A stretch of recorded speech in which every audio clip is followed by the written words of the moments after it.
Charming, intelligent, and terrifying, Ted Bundy's name still sends chills down the spines of millions across the world. A seemingly normal man who turned out to be one of the most notorious serial killers in history. Today, we're diving deep into the dark and twisted story of Ted Bundy, the man who led a double life of brutal murders and deception. From his early life to his shocking trial, stay with us as we unravel the horrifying tale of Ted Bundy. Ted Bundy was born on November 24, 1946, in Burlington, Vermont. Raised by his grandparents, he grew up believing his mother was his sister to avoid the stigma of being an illegitimate child. This revelation deeply affected him later in life, creating a foundation for the inner turmoil fueling his future crimes. Bundy's childhood, by many accounts, seemed relatively normal, but those who knew him described him as socially awkward and distant. He harbored a deep resentment toward women, possibly stemming from early childhood experiences. Despite these challenges, Bundy was intelligent, attending the University of Washington and later, briefly, law school.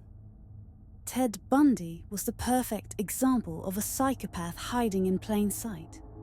He was charming, good-looking, and ambitious, but beneath that facade was a cold, calculating predator who preyed on women with a particular type.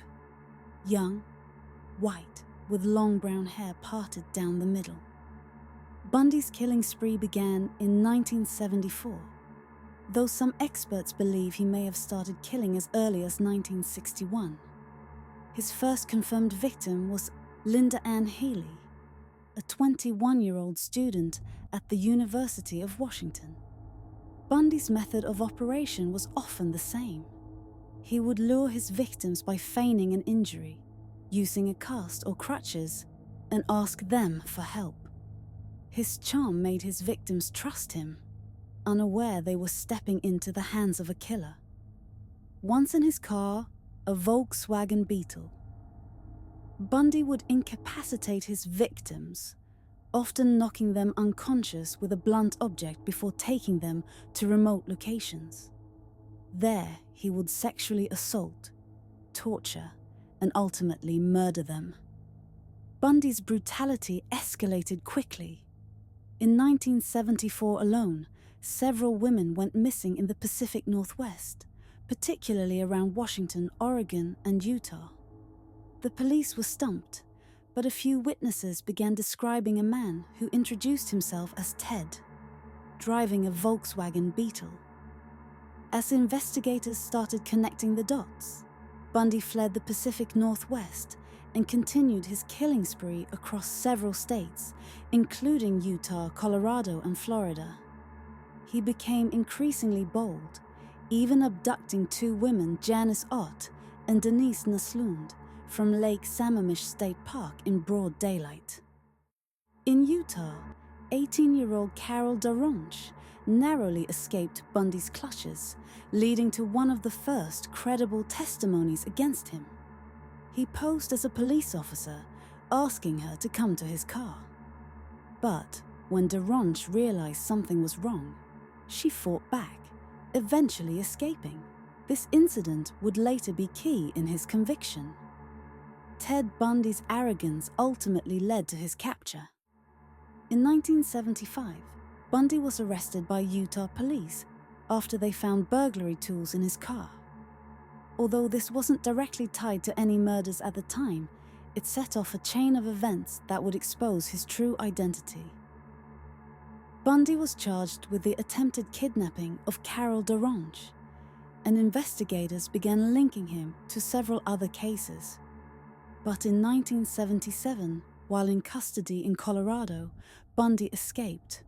Not once, but twice. The first time, he jumped out of a second-story window of the courthouse during a recess and evaded capture for 6 days.